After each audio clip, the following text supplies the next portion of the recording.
Invite into your life that aware presence in daily life. And especially when you're getting unhappy in whatever form, that's always a signal. Something, unhappiness, I'm using this generic term again, in whatever form, and remember, even a slight irritation is unhappiness. Anger is unhappiness, although the ego loves it. The body suffers when you're actually angry. Any of those things, notice, okay, it means, okay, it's arising. I have lost.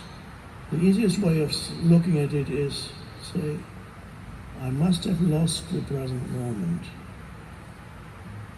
And when you realize that you've lost the present moment, because the present moment is presence, when you become aware of the present moment, your problems dissolve.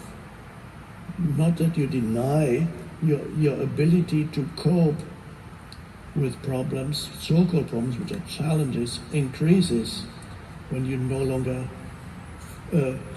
make these challenges into a problematic sense of self. Always coming back to the present moment. Return to the present moment, because that's all there ever is. We talked about time. Time seems to be the fire that consumes us all, but on the other hand, this is very paradoxical, and I just want to leave it explain it on a practical level, not on a philosophical level, and not on a scientific level. Don't want to talk about Albert Einstein's theory of relativity of time, but even more practical. The weird thing is, time seems to be consuming your life, and yet you never actually experience time, except as thought in your head. But you have to, is this statement true? You have to see in your own life. Is it true when I say you never actually experience time except as a thought in your head? Because all your past lives as thought, all your future, which are projections from the past, live as thought. If you remove thought, and you're just aware, there's no time anymore. There's only the present moment, ever. And now, although you're being consumed by time, the physical vehicle, the strange thing is, it's always the present moment.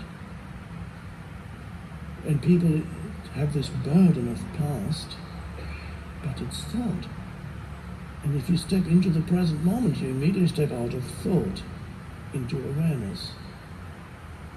And that can you can make that into a habit, especially when thought causes you suffering or unhappiness. And most of suffering or unhappiness is caused by thought.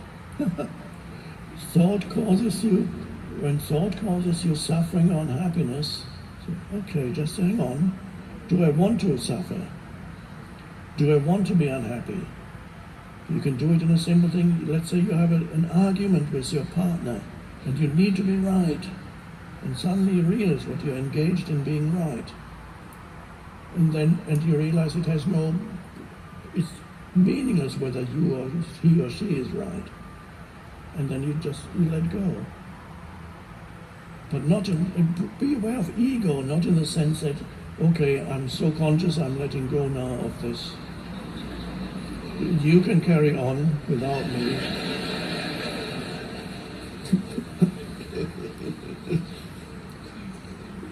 You let go of defending your mental position. You let go of identifying with your mental position. Just, okay, yeah, maybe, okay, it's fine. Yeah. And of course, immediately the whole thing collapses without an opposition.